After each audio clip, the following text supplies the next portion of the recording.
You know what nobody tells you about retirement? It's not about finding peace. It's about finding out who you really are when everything you thought you knew gets stripped away. I thought I was getting a simple life in paradise. Instead, I got a crash course in being needed by people I never expected to love. Sometimes the biggest trap isn't someone taking advantage of you. It's realizing you'd rather be trapped than alone.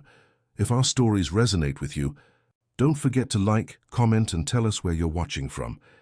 A retired man from Minnesota reached out to us with this story. He wanted people to know that sometimes the most unexpected situations teach you what family really means. I stare at this screen trying to figure out how to explain what happened to me in the Philippines. 6 months ago, I was Richard from Minneapolis, retired insurance adjuster with a decent pension and a plan for simple living. I'd done my research, watched the YouTube videos, read the expat forums. Cebu looked perfect. Warm weather, low cost of living, English-speaking locals. My buddy from work had been living there 2 years, said it was paradise for guys like us. "Richard, you're gonna love it there," he told me over beers at our usual Friday spot.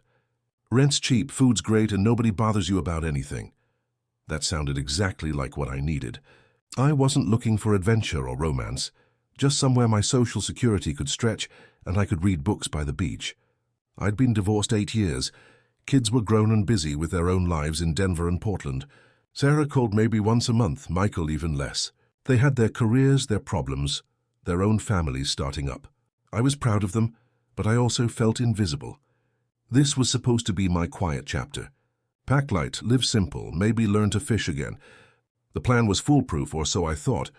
I sold my house in Bloomington, kept just enough furniture for a small place, and booked a one-way ticket. My neighbors thought I was crazy. "You're moving where?" Mrs. Patterson asked when she saw the moving truck. But I felt lighter than I had in years, like I was finally doing something just for me. The first week was exactly what I'd imagined. Nice little apartment near IT Park, friendly neighbors, cheap beer, good food. I could get a decent meal for $2. Rent was $400 a month for a place that would cost me $1,500 back home. The weather was perfect. Not too hot yet, nice breeze in the evenings. I'd wake up when I wanted, walk to the market, buy fresh mangoes for practically nothing, sit on my little balcony reading paperback novels I'd buy from street vendors. This was retirement. This was what I'd worked 37 years for. Then I met Maravic at the grocery store on my 8th day. She was arguing with the cashier in Cebuano, looking frustrated, holding a card that kept getting declined. The line was backing up behind her, people getting impatient, and she was clearly embarrassed. Something about her reminded me of my daughter, that stubborn set to her shoulders when things weren't going her way, the way she kept trying the card even though it obviously wasn't working.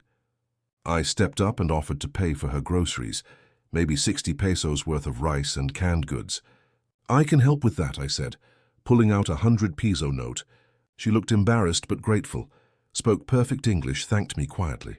"That's very kind, sir." "I'm so sorry for the trouble." She was a teacher, she said, at the elementary school near my apartment. Pretty woman, seemed responsible, maybe late 20s.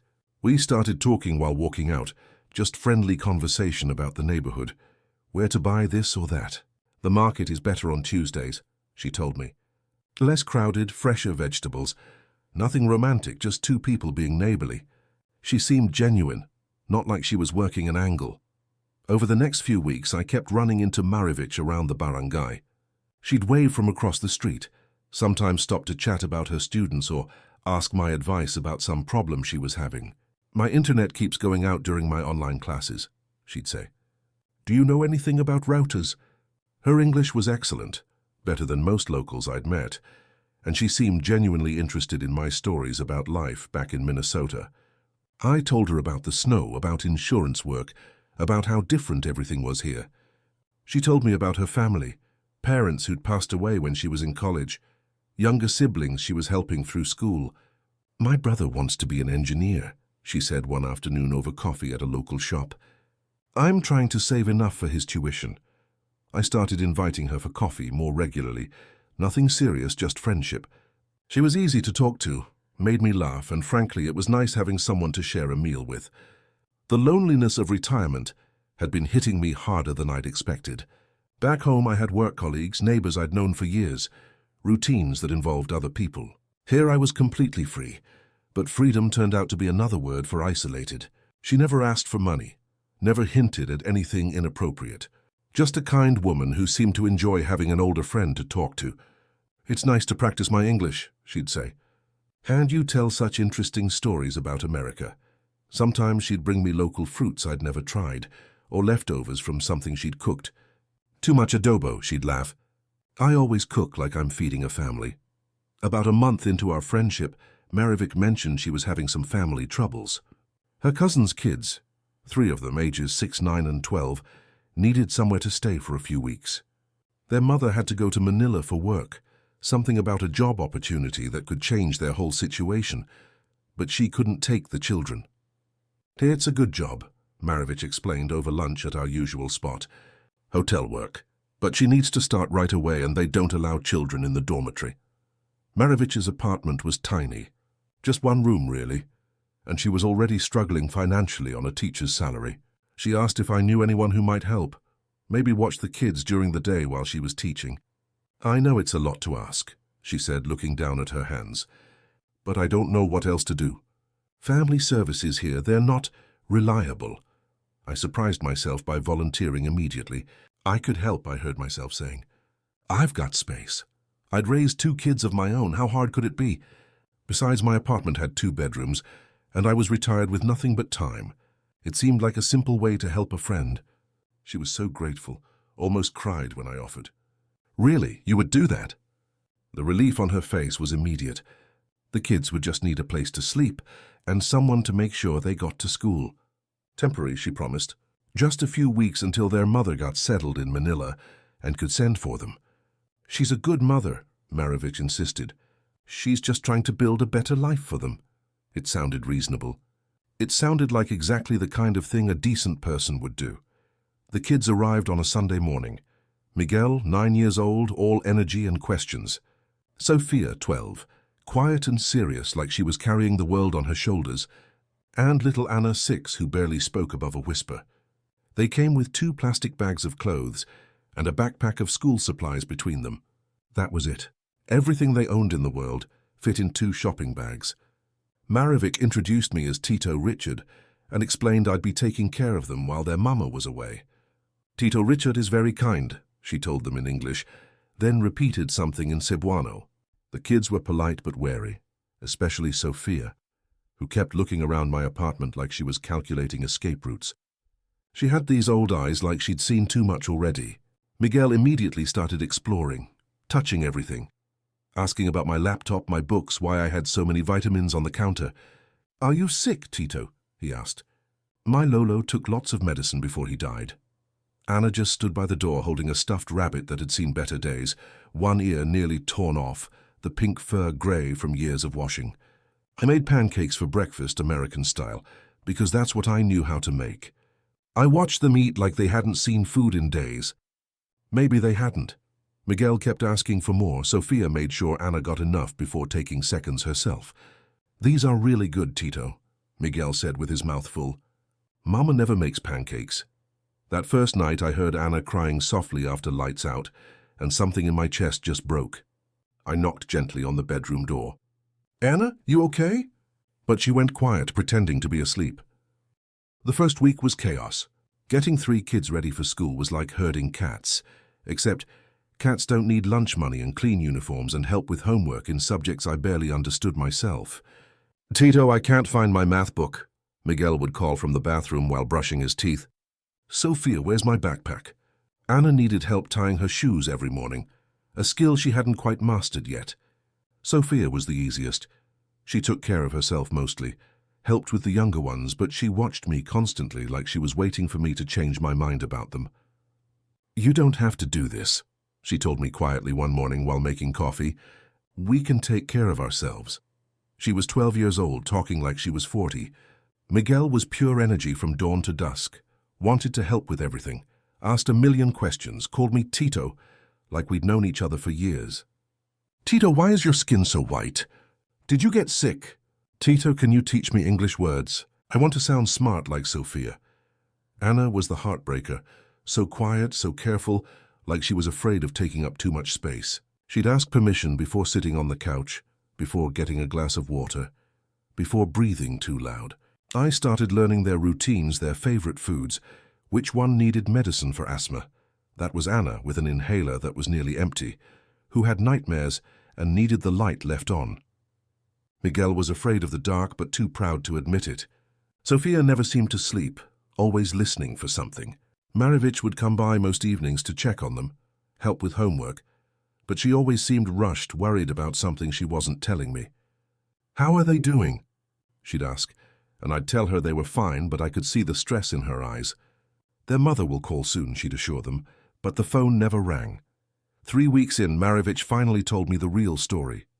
We were sitting on my balcony after the kids had gone to bed, sharing a beer and talking quietly. "Richard, I need to tell you something," she said, not looking at me. "About the children's mother." The kids' mother hadn't gone to Manila for a job. She'd gone to live with a new boyfriend who didn't want children around. She'd basically abandoned them, told Maravic to figure it out, and disappeared with some guy she'd met online. "She said they were holding her back," Maravic said, her voice barely above a whisper. "Her own children."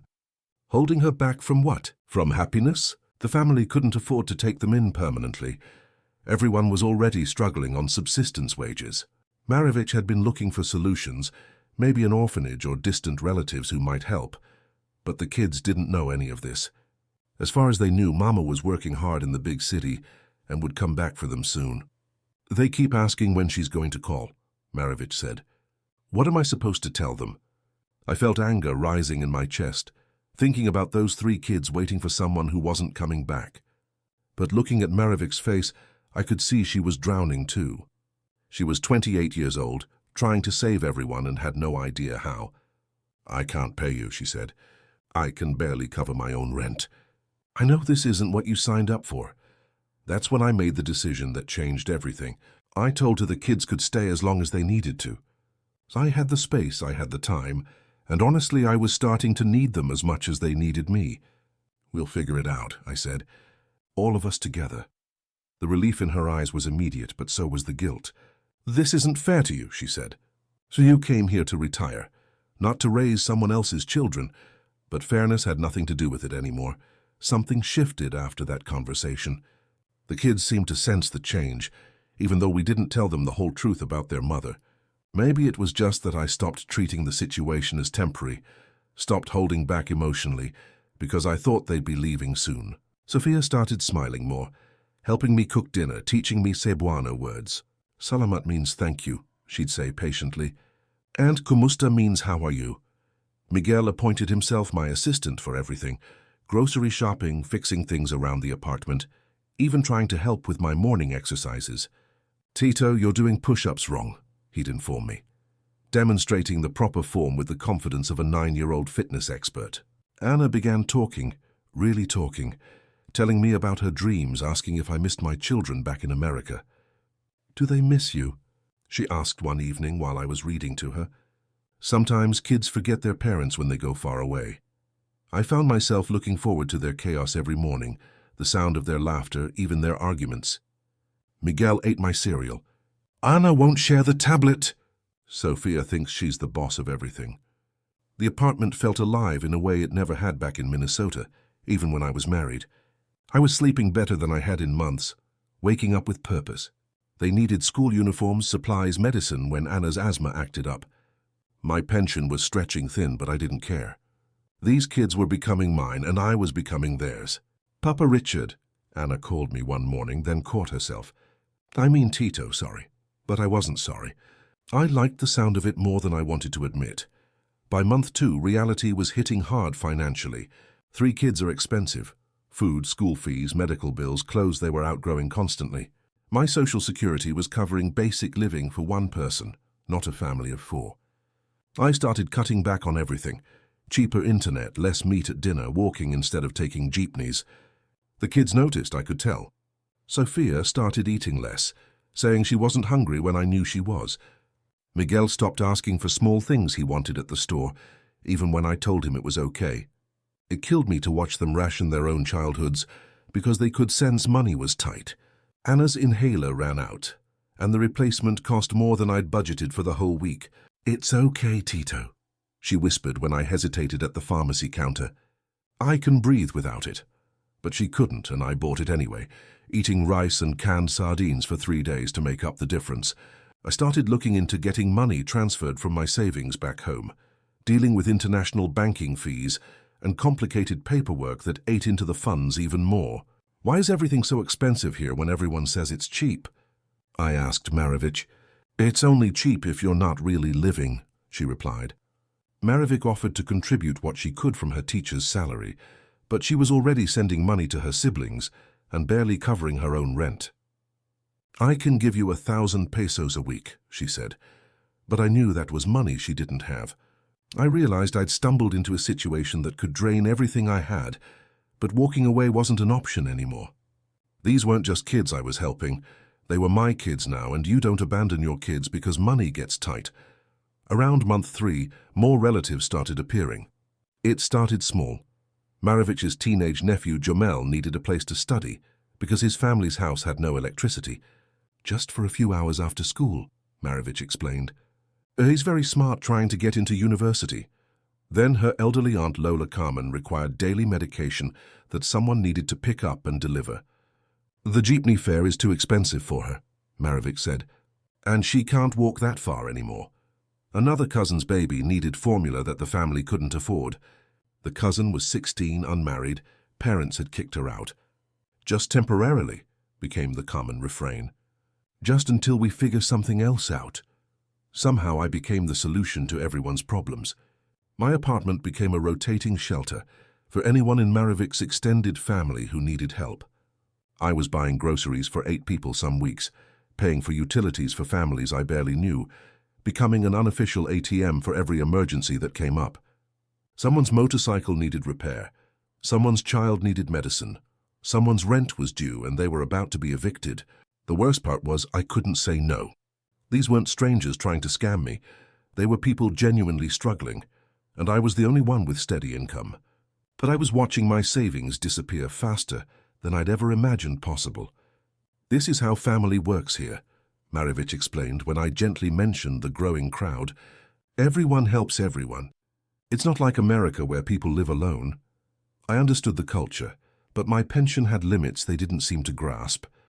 The breaking point came when Maravic asked me to co-sign for a loan so her brother could buy a tricycle for work.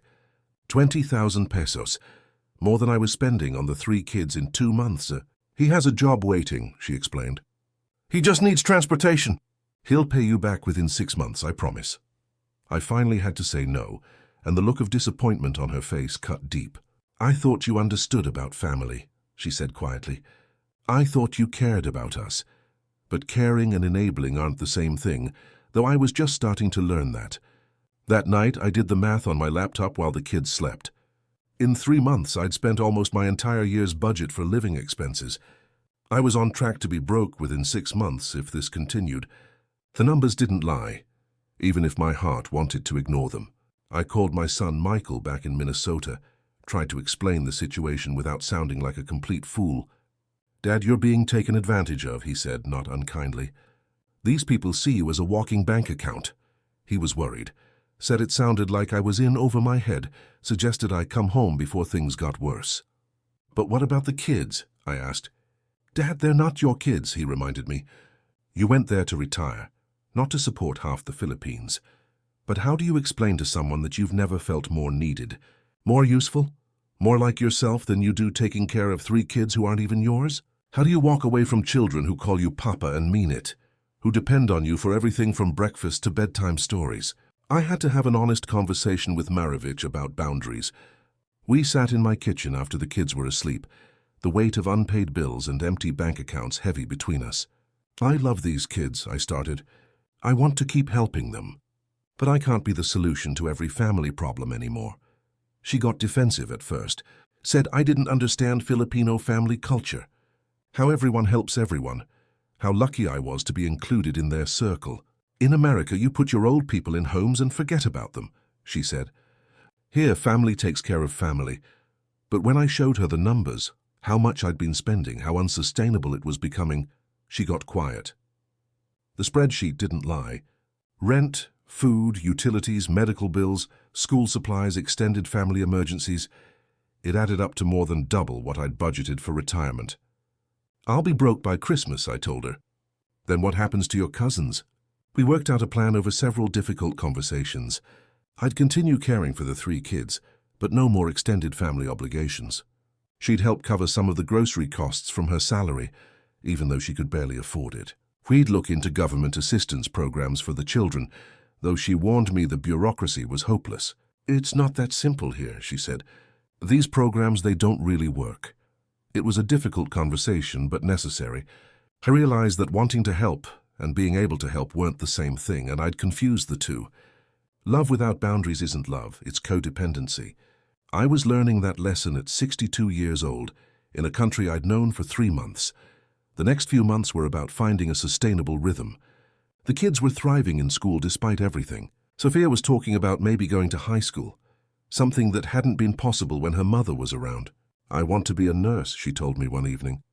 "Help people like you help us." Miguel had joined the school basketball team and talked constantly about practice, about his teammates, about the championship they might win.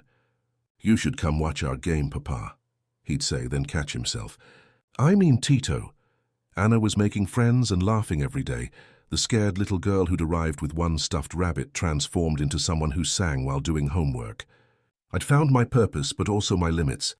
I learned to say no to the extended requests while saying yes to what really mattered. When Lola Carmen needed money for medicine, I offered to drive her to the clinic instead of paying for a taxi. When Jomel needed study space, I suggested the library rather than my living room. When cousin Maria needed formula for her baby, I helped her apply for government assistance instead of buying it myself. Maravic and I settled into a partnership. She handled the cultural and educational guidance.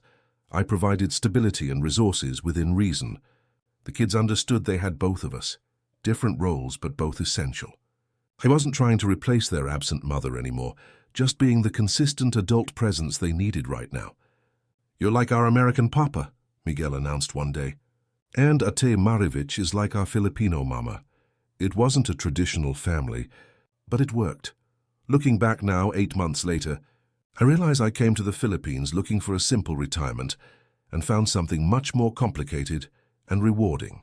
I'm not the same person who stepped off that plane looking for cheap beer and beach sunsets.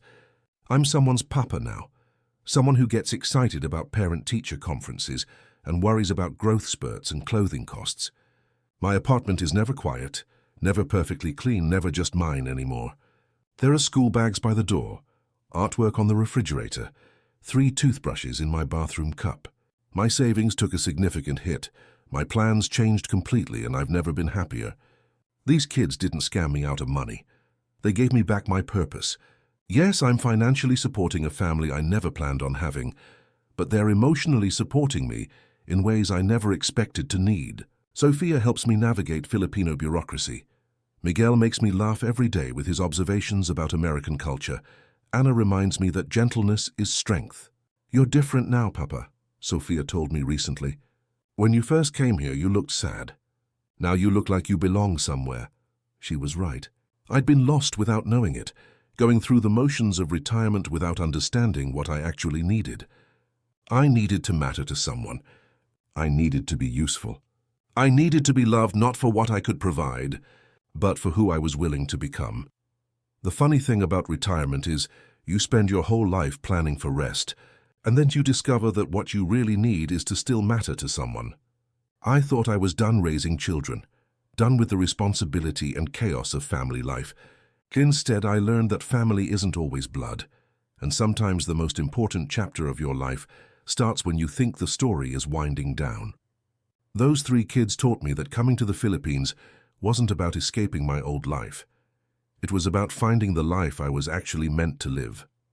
Every morning when Miguel asks what we're having for breakfast, and Sophia helps Anna get ready for school, I remember why I'm here. Not for the cheap cost of living or the tropical weather, but because sometimes home finds you in the most unexpected place, wearing the most unexpected faces. My pension barely covers our expenses. I'll probably never be able to afford to go back to Minnesota for visits, and I have 3 teenagers to put through college in a few years. But when Anna calls me Papa without catching herself, when Miguel tells his friends about his American father, When Sophia asks my advice about boys and school and her future, I know I'm exactly where I'm supposed to be. I came here to retire from life, but instead I found the life I'd been working toward all along. The Philippines didn't give me the quiet ending I thought I wanted. It gave me the loud, messy, beautiful beginning I never knew I needed.